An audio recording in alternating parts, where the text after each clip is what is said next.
Good morning students. BA part second के सभी विद्यार्थियों का ऑनलाइन क्लासेस में हार्दिक स्वागत है।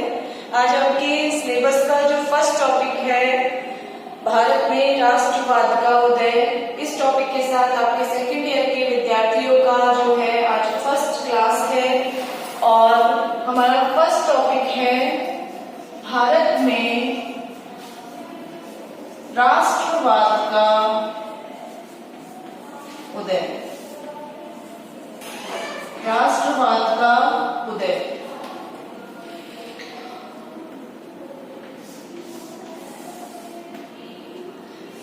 सबसे पहले मैं स्टूडेंट्स आपको बताना चाहूंगी कि राष्ट्रवाद क्या है।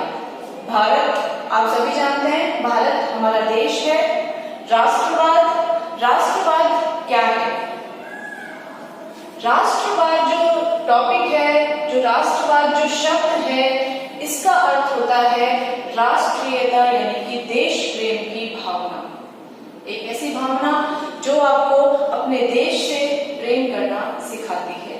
तो ये राष्ट्रवाद जो भारत के अंदर उदय हुआ था, ये हुआ था 1857 की क्रांति के बाद। कोई व्यक्ति अपने देश से कितना प्रेम करता है, ये उसके हृदय में उत्पन्न राष्ट्रवाद की भावना बताती है। जिस तरह से दूसरा शब्द है अंतरराष्ट्रवाद। राष्ट्रवाद और अंतरराष्ट्रवाद। राष्ट्रवाद सिर्फ अपने देश से प्रेम करना, राष्ट्रवाद अंतरराष्ट्रवाद अपने देश के साथ साथ अन्य सभी देशों से भी प्रेम की यानी मैत्रीपूर्ण संबंध स्थापित करना, वो भावना कहलाती है अंतरराष्ट्रवाद। तो आज की जो क्लास में आपका जो टॉपिक है वो है भारत में राष्ट्रवाद का उदय, और ये राष्ट्रवाद की भावना 1857 की क्रांति के बाद उत्पन्न हुई थी भारत के अंदर। सबसे पहले मैं बताती हूँ कि 1857 की क्रांति में क्या हुआ था। 1857 16वीं सदी के अंदर भारत जो है वो सोने की चिड़िया कहा जाता था।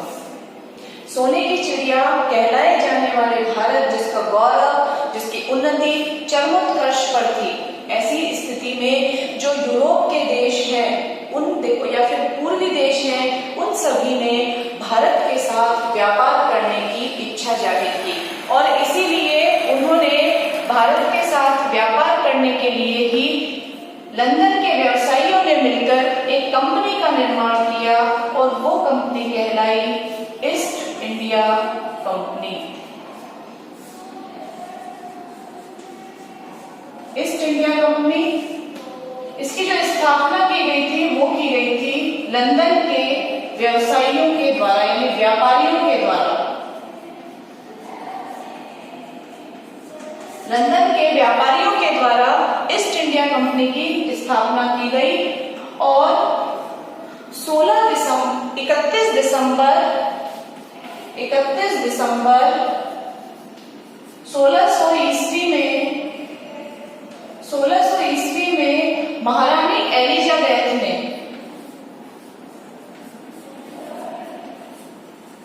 जो ब्रिटेन की महारानी थी,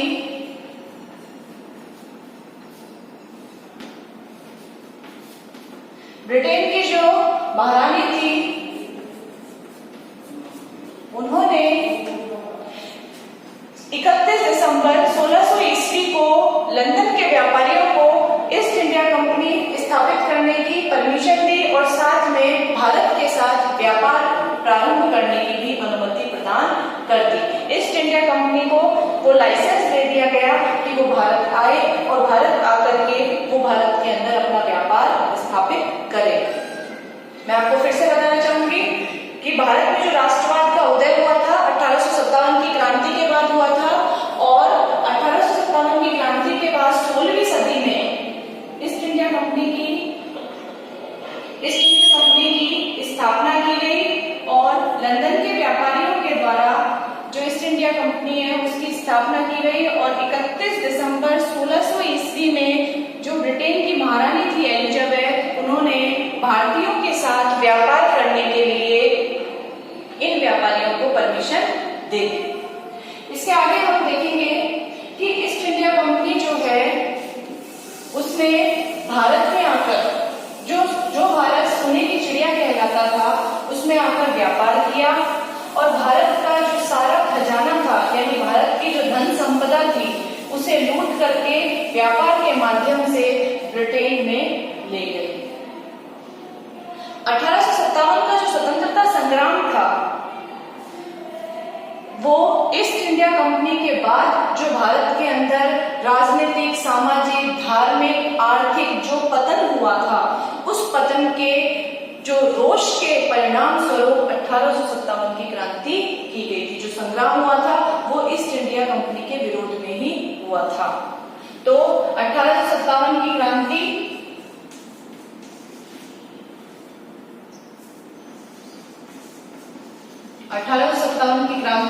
और ईस्ट इंडिया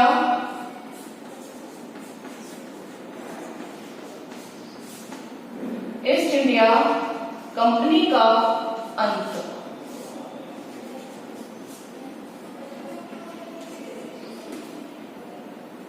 16वीं सदी में जिस ईस्ट इंडिया कंपनी को भारत में बिजनेस करने के लिए, व्यापार करने के लिए परमिशन दी गई थी, उस ईस्ट इंडिया कंपनी ने भारत के अंदर जो आतंक मचाया अपने व्यापार के द्वारा, साथ ही जो भारत के अंदर अंग्रेज आ गए थे उन अंग्रेजों के साथ मिलकर के ईस्ट इंडिया कंपनी ने जो भारत के अंदर जो व्यापार के माध्यम से भारत की धन संपदा को लूटा, उसके बाद जो रोष उत्पन्न हुआ वो रोष था 1857 की क्रांति। इस क्रांति के कई कारण थे। 1857 की क्रांति के सबसे जो पहला प्रमुख कारण था वो था सैनिक असंतोष।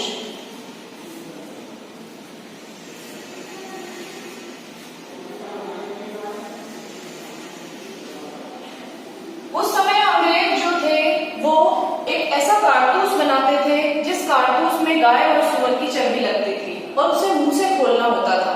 तो कुछ जो हिंदू धर्म को मानने वाले जो भारतीय थे उन्होंने उस कारतूस को मुंह से खोलने के लिए मना कर दिया। आप सभी को पता है कि मंगल पांडे जो थे उसमें उनका नाम प्रमुख है जिन्होंने इस बात का विरोध किया, सिरजोर विरोध किया और उसके विरोध के फलस्वरूप ही उनकी हत्या कर दी गई।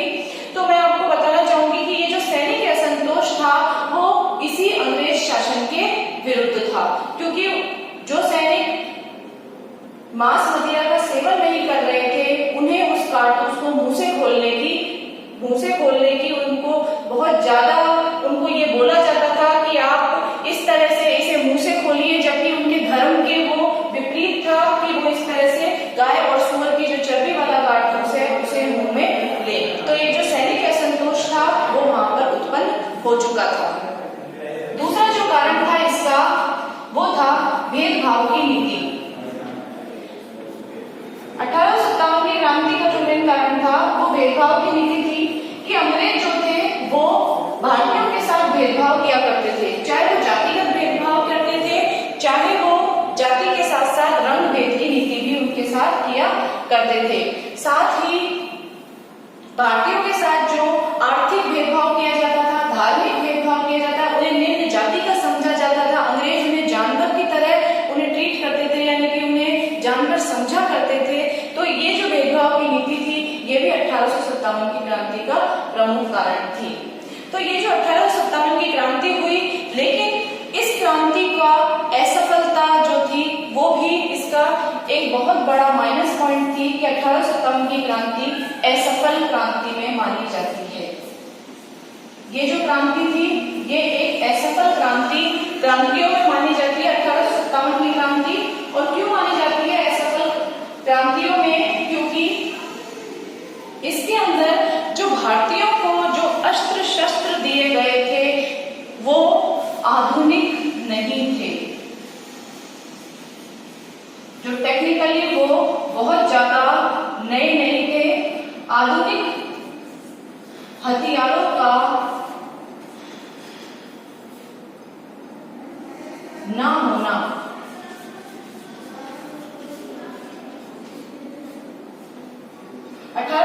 की क्रांति में जो असफलता का प्रमुख कारण था वो था आधुनिक हथियारों का नहीं होना सेना के पास। दूसरा जो कारण था वो था रियासतों में रियासतों में एकता का अभाव।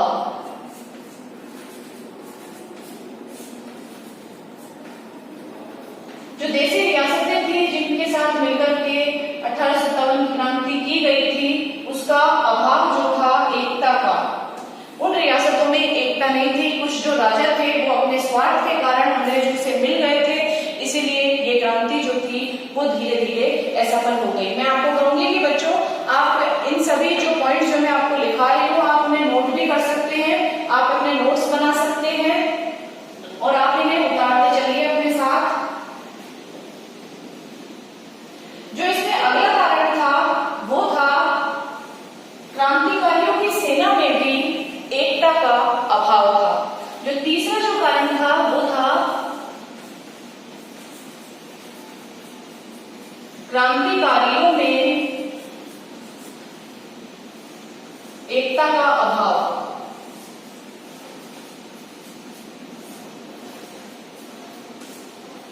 जिस तरह से रियासतों में अभाव था एकता का, उसी प्रकार से क्रांतिकारियों में भी एकता का अभाव पाया गया। तो 1857 की क्रांति जो हुई थी अंग्रेजों के खिलाफ, उसका जो मुख्य कारण था वो था सैनिक असंतोष और अंग्रेजों की भेदभाव की नीति। लेकिन ये क्रांति जो थी वो कुछ कारणों से असफल हो गई, असफल क्रांतियों में मानी जाती थी। और उसकी असफलता का जो कारण था प्रमुख वो ये थे कि आधुनिक हथियार नहीं थे सेना के पास, सैनिकों के पास आधुनिक हथियारों का ना होना, रियासतों में जो देसी रियासतें थी उनमें एकता का अभाव होना, साथ ही जो क्रांतिकारी थे उनमें भी एकता का अभाव था। कुछ क्रांतिकारी, कुछ जो देसी रियासतों के राजा थे वो अपने स्वार्थ के कारण अंग्रेजों से जाकर मिल गए थे और 1857 की क्रांति एक असफल क्रांतियों में मानी जाती है। इसके आप बच्चे भी नोट कर लीजिए। इसके आगे हम जो टॉपिक पढ़ेंगे वो हम पढ़ेंगे कि कंपनी के शासन को क्यों समाप्त कर दिया। 1857 की क्रांति में जो असफलता के कारण थे, उसके कारण भारत के अंदर जो जनता थी वो बहुत ज्यादा जागरूक हो गई थी और इस असफल संग्राम के परिणाम स्वरूप ही ब्रिटिश शासन का ध्यान जो है वो भारत में कंपनी की बुराइयों की ओर गया। जो 1857 की क्रांति थी, जब वो असफल हो गई तो अंग्रेज शासन को लगा कि ईस्ट इंडिया कंपनी ने भारत के अंदर जो आतंक मचाया है, उस आतंक के कारण भारत के अंदर जो अव्यवस्था व्याप्त हो गई है, उस अव्यवस्था की ओर अंग्रेजों का ध्यान गया और उन्होंने 1958 के अंदर एक नया बिल पास किया और वो था सत्ता हस्तांतरण और भारत के श्रेष्ठतर शासन हेतु कानून। वो जो बिल था वो था सत्ता हस्तांतरण तथा भारत के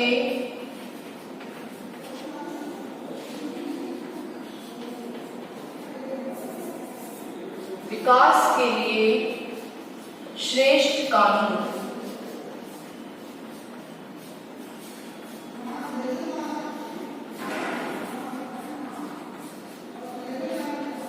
और ये जो बिल आया था, ये आया था आपके 1958 ईस्वी। 1958 के अंदर अंग्रेज सरकार ने एक बिल पास किया और उस बिल के पास सत्ता हस्तांतरण यानी कि सत्ता ले ली गई ईस्ट इंडिया कंपनी से और ईस्ट इंडिया कंपनी का अंत हो गया भारत के अंदर। इस बिल के साथ ही आप इसे नोट कर सकते हैं। ये एक ऐसा कानून बनाया था जिसमें ईस्ट इंडिया कंपनी के सभी अधिकार जो थे वो अंग्रेज सरकार ने वापस ले लिए थे। जो परमिशन महारानी एलिजाबेथ ने उन्हें 1600 ईस्वी में प्रदान की थी, उसे 1958 ईस्वी में अंग्रेज सरकार ने वापस ले लिया था।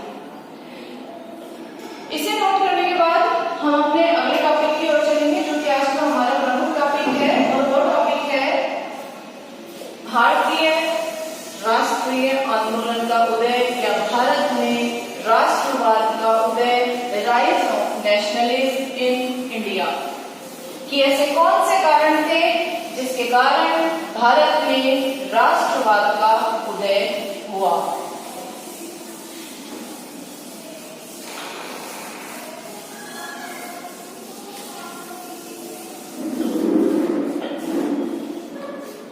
देखिए बच्चों, भारत में जो राष्ट्रवाद का उदय का जो कारण थे वो कारण इसीलिए भी बताए जाते हैं क्योंकि भारत के अंदर ईस्ट इंडिया कंपनी का आतंक व्याप्त था। भारत ने एक ऐसा समय देखा था ईस्ट इंडिया कंपनी के कारण भारत के अंदर, जो कि गरीबी रेखा से भी नीचे जीवन जीने के लिए जनता को मजबूर कर रहा था।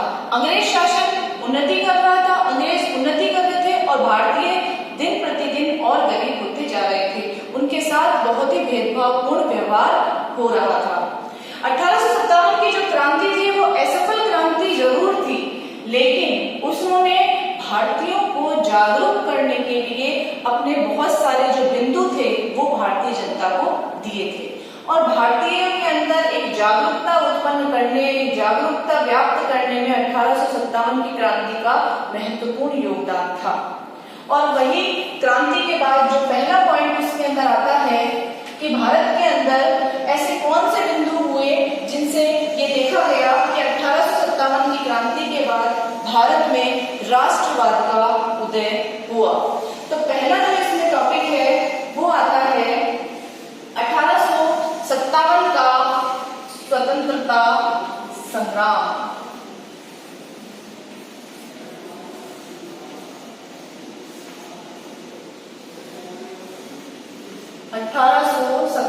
का स्वतंत्रता संग्राम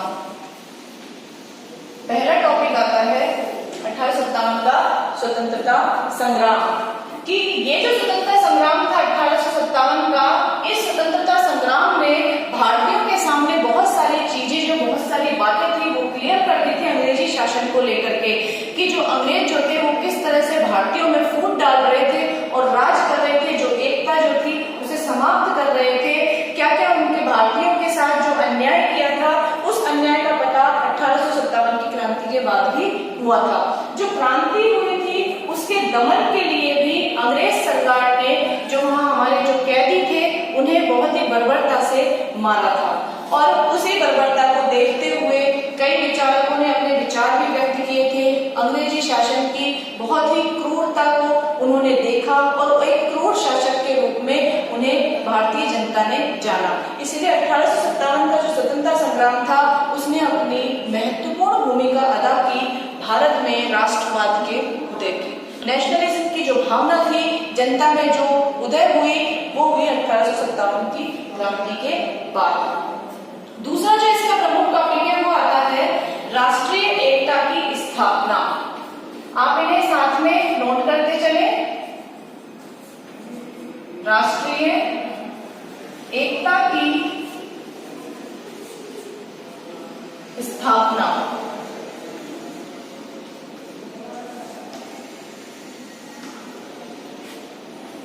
भारत के अंदर जो एकता की स्थापना हुई थी वो 1857 की क्रांति के बाद ही हुई थी, जिस एकता के न होने के कारण ही 1857 की क्रांति असफल हुई थी, असफल क्रांतियों में जानी गई थी। उसी एकता को 1857 की क्रांति के बाद भारतीयों में महसूस किया गया और इसी एकता की भावना ने भारत में राष्ट्रवाद के उदय को बहुत ही जोर प्रदान किया और भारत में राष्ट्रवाद के उदय का वो एक प्रमुख कारण बने। तीसरा है इसमें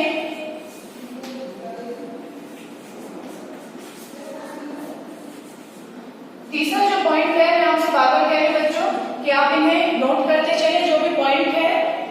धार्मिक और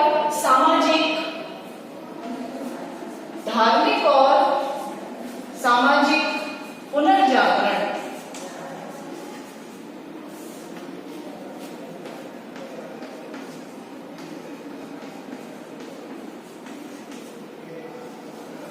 धार्मिक और सामाजिक पुनर्जागरण भारत में राष्ट्रवाद के उदय का एक प्रमुख कारण धार्मिक और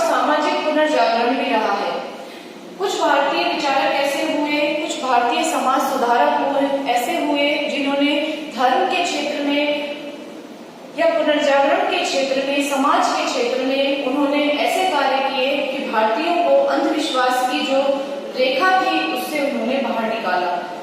जैसे धर्म को लेकर जो अंधविश्वास व्याप्त था भारतीयों के मन में, जैसे कि उस समय समाज में कुछ कुप्रथाएं थी।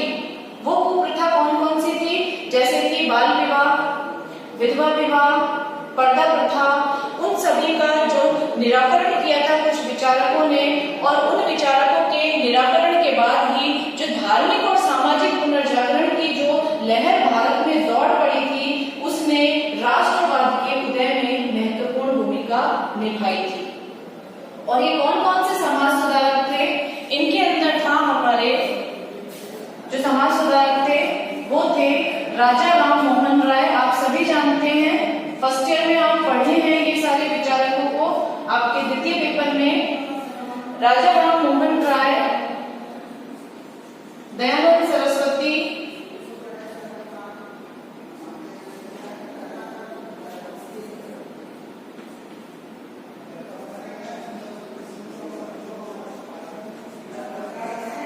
दयानंद सरस्वती,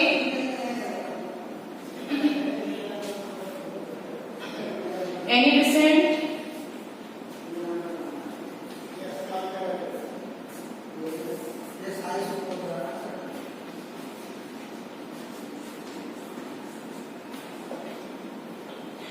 जो ये सारे विचारक थे, ईश्वरचंद्र विद्यासागर,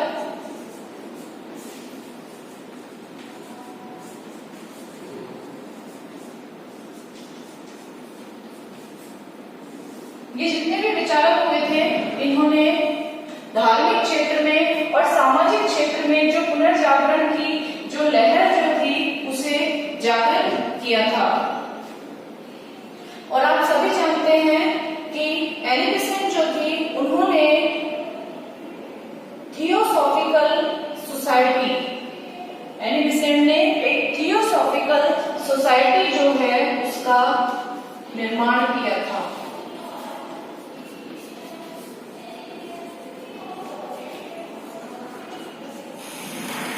थियोसॉफिकल सोसाइटी, इसका जो निर्माण किया था एनी बेसेंट ने किया था, जिन्होंने सामाजिक और धार्मिक क्षेत्र में पुनर्जागरण को एक नई दिशा प्रदान की थी। इस प्रकार से अगला जो पॉइंट है वो है ऐतिहासिक अनुसंधान।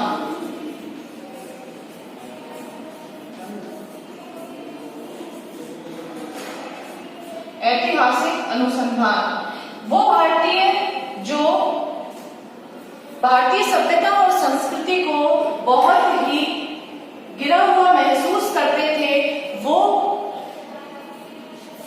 एक ऐतिहासिक अनुसंधान के कारण कि भारतीय जो है, भारतीय सभ्यता संस्कृति जो है वो एक अच्छी सभ्यता और संस्कृति है और वो किसी भी मायने में अंग्रेजी सभ्यता और संस्कृति से कम नहीं है। इस ऐतिहासिक अनुसंधान के द्वारा उन्होंने इस बात को साबित किया कि भारत के अंदर अतीत में ऐसे कौन कौन से शासक हुए हैं, अकबर महान जैसे शासक हुए हैं जिन्होंने भारतीय सभ्यता और संस्कृति को ऊपर उठाया है, ऊंचा उठाया है, और उसी के कारण ही जो भारतीय सभ्यता और संस्कृति के कारण स्वयं को हीन समझ रहे थे, उन्होंने ही भारतीय और सभ्यता और संस्कृति को अपनाना उन्होंने अपने लिए बहुत ही अच्छा माना। और यही कारण था भारत में राष्ट्रवाद का उदय का, कि वो भारतीय जो अपने देश से इतना प्रेम नहीं कर पा रहे थे, उस हीन भावना के कारण उन्हीं भारतीयों ने ऐतिहासिक अनुसंधान के कारण भारतीय सभ्यता और संस्कृति को अपनाया और उसे विकसित किया, और यही था राष्ट्रवाद का उदय। अगला जो इसके अंदर टॉपिक है आपका, जो आपका 5वां पॉइंट है उसके अंदर हम देखेंगे पाश्चात्य शिक्षा।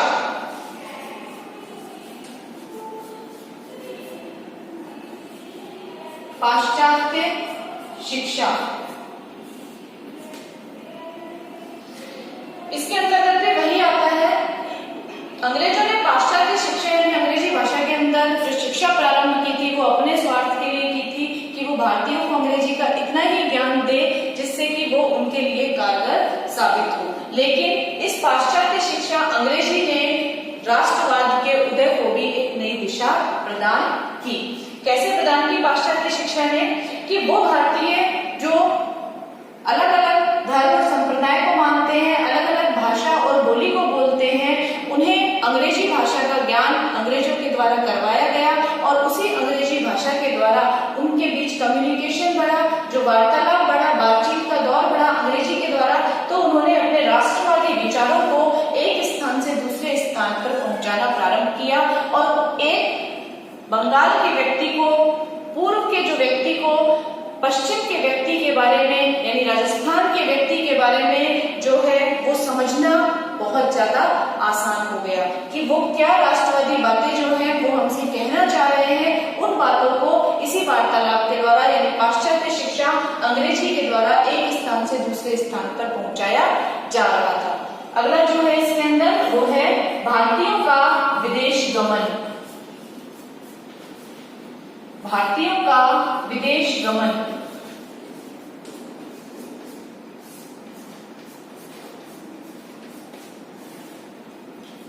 भारतीयों का विदेश गमन के अंतर्गत हम देखेंगे कि राष्ट्रवादी भावना के अंतर्गत ही भारतीय जो थे अब उन्होंने विदेश जाकर के वहां की सभ्यता और संस्कृति को सीख करके और फिर उन्होंने भारत में आकर के और फिर उन्होंने भ्रातृत्व और स्वतंत्रता की जो भावना को उन्होंने पढ़ाया और उन्होंने बताया कि किस तरह से विदेश के अंदर एक राष्ट्रवादी भावना है, किस प्रकार से ब्रिटेन के लोग अपने देश से इतना प्रेम करते हैं, वहां की सभ्यता और संस्कृति अपने देश से वो लोग इतना प्रेम करते हैं। उसी प्रकार से भारतीयों ने भारत में आकर के फिर उन्होंने पुनः भारतीयों के बीच में उस राष्ट्रवाद के अलग को जगाया और उन्होंने बताया कि जिस तरह से विदेशी व्यक्ति जो है, ब्रिटिश व्यक्ति, अंग्रेज जो है वो अपने देश से इतना प्रेम कर सकते हैं, उसी प्रकार से हम भारतीयों को भी अपने देश से प्रेम करना चाहिए और वही प्रेम की जो भावना है वो राष्ट्रवाद के उदय का कारण बनी। तो ये आपके 6 टॉपिक थे, 6 पॉइंट थे ये बताने के कि भारत में राष्ट्रवाद के उदय के क्या क्या कारण थे। अगला है इसमें आगे बहुत ही इंपॉर्टेंट टॉपिक है ये आपका, मोस्टली इसमें बड़ा क्वेश्चन आता है आपके 20 नंबर का।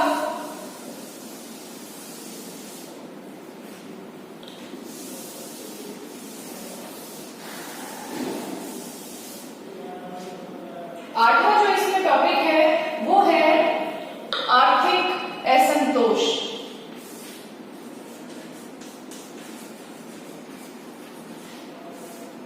आर्थिक असंतोष।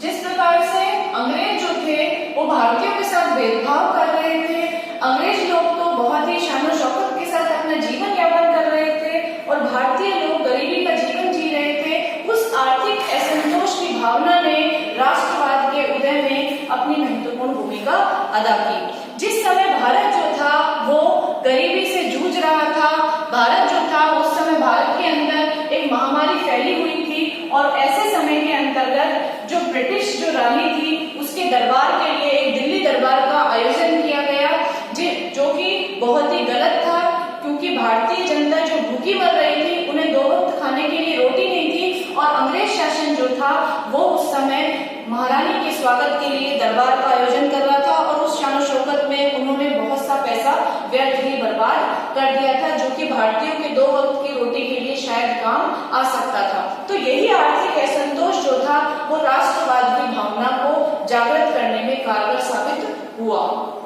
अगला जो है इसमें वो है भारतीयों को उच्च पदों से दूर रखने की नीति। भारतीयों को उच्च पदों से दूर रखने की नीति।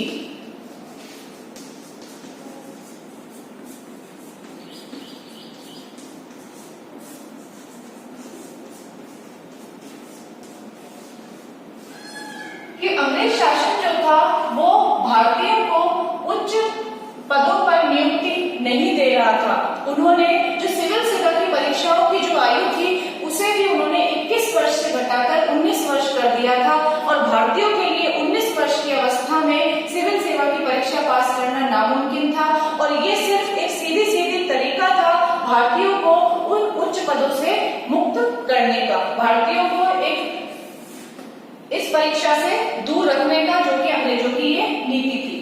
अगला जो है इसके अंदर 10वां जो है वो है जाति विभेद नीति।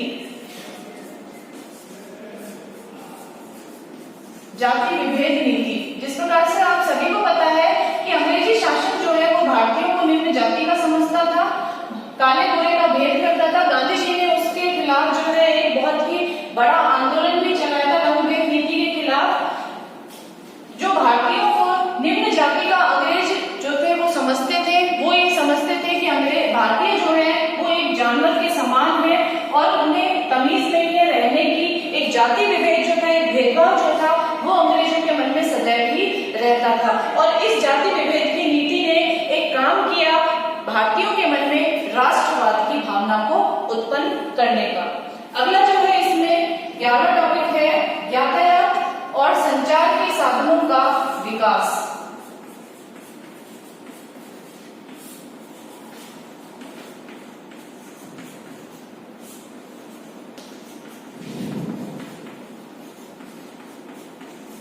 यातायात व संचार के साधनों का विकास। जिस प्रकार से एक स्थान से दूसरे स्थान पर जाना यातायात के साधनों के द्वारा संभव हो पाया, उसी प्रकार से इन साधनों के द्वारा एक जगह के विचार भी, राष्ट्रवादी विचार भी दूसरे स्थान पर पहुंचाने में ये यातायात और संचार के जो साधन थे वो कारगर साबित हुए। कुछ समाचार पत्र और पत्रिका जो थे वो पूर्व दिशा के जो विचारक थे वो निकाल रहे थे, वो पश्चिम दिशा के विचारकों तक पहुंचने लगे।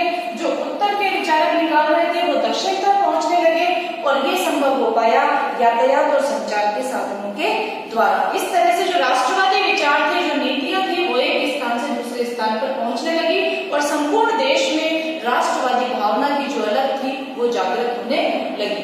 अगला जो 12वां है टॉपिक इसके अंदर वो है विदेशी आंदोलनों का स्वस्थ प्रभाव।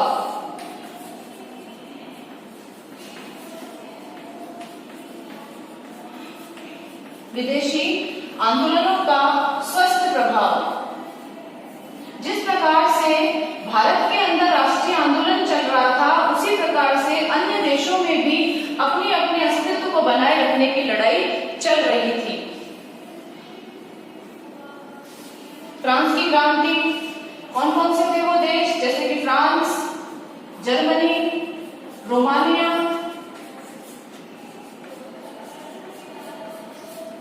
वो भी अपने अस्तित्व की लड़ाई लड़ रहे थे।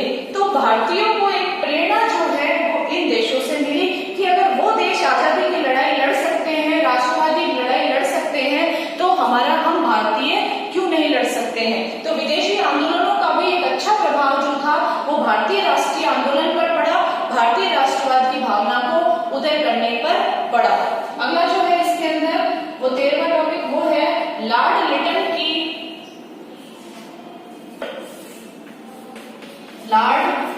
की दमनात्मक नीति।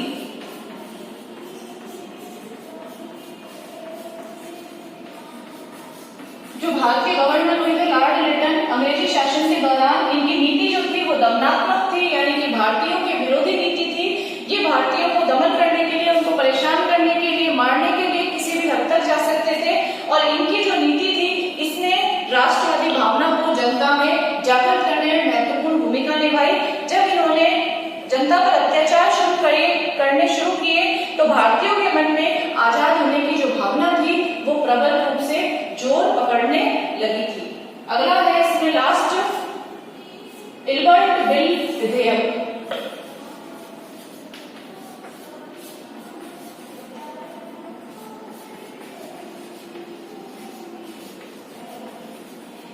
इल्बर्ट बिल जो था वो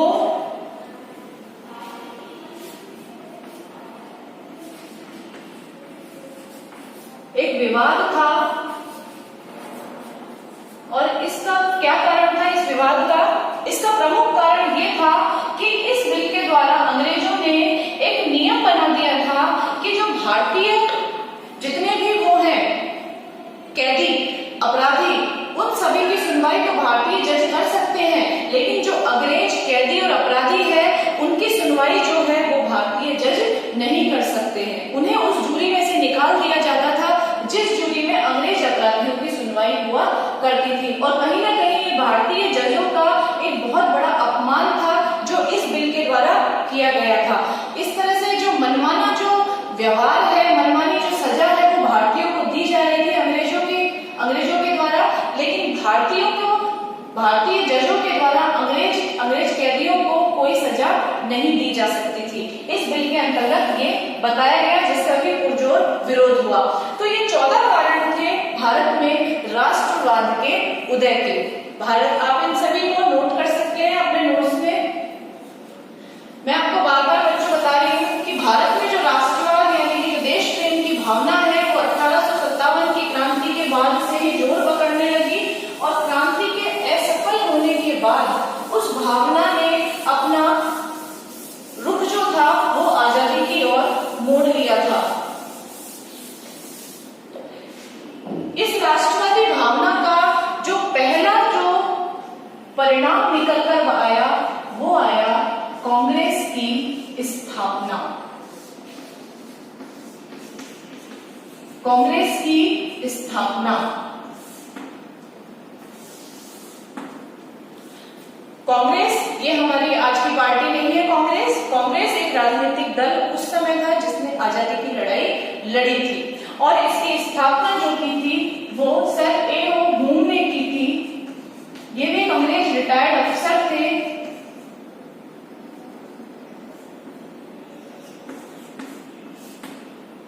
जिन्होंने स्थापना की थी इन्होंने 1885 ईस्वी में। 1885 में इन्होंने कांग्रेस की स्थापना की थी और सभी जो क्रांतिकारी थे वो इसके सदस्य माने जाते थे जिन्होंने आजादी की लड़ाई लड़ी थी। तो ये जो पहला कदम था आजादी की ओर बढ़ने वाला जो सर ए.ओ. मून के निर्देशन में भारतीय क्रांतिकारियों के द्वारा बढ़ा। और यही जो बात थी वो दिखा रही थी कि भारत में राष्ट्रवाद की भावना जो है वो कितनी प्रबल थी। 1885 के अंदर हमारे बहुत से क्रांतिकारी, आपको उनका नाम भी पता होगा, जैसे सुरेंद्रनाथ बनर्जी है, पंडित जवाहरलाल नेहरू है, महात्मा गांधी है। इन सभी ने इसे कांग्रेस पार्टी को जो था राष्ट्रीय आंदोलन वाली जो पार्टी थी उसको ज्वाइन किया था और इसके अंदर एक नया नाम और जुड़ गया था बाल गंगाधर तिलक का। बाल गंगाधर तिलक ने भी इस पार्टी को ज्वाइन किया था, लेकिन 1890 के आसपास 1890 के अंदर एक वैचारिक मतभेद जो था वो इस पार्टी के अंदर यानी कांग्रेस के अंदर उत्पन्न होने लग गया था। और वो वैचारिक मतभेद क्या था कि इसके अंदर दो तरह के जो क्रांतिकारी विचारधारा वाले लोग और एक उदारवादी विचारधारा वाले लोग शामिल हो गए थे, जिनके विचार जो थे उनमें विरोधाभास था। और इसी विरोधाभास के चक्कर में एक दो दल में ये पार्टी बट गई थी। और वो कौन सी थी? दो दल बन गए थे। एक बना था उदारवादी दल और दूसरा बन गया था उग्रवादी दल।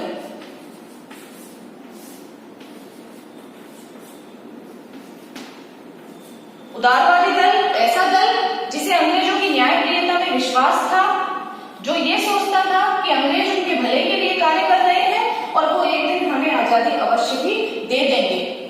लेकिन उग्रवादी दल जिन्हें अंग्रेजों पर बिल्कुल विश्वास नहीं था, अविश्वास की भावना पुरजोर थी और वो ये चाह रहे थे आजादी अंग्रेज हमें देंगे नहीं, हमें अंग्रेजों से आजादी छीननी पड़ेगी।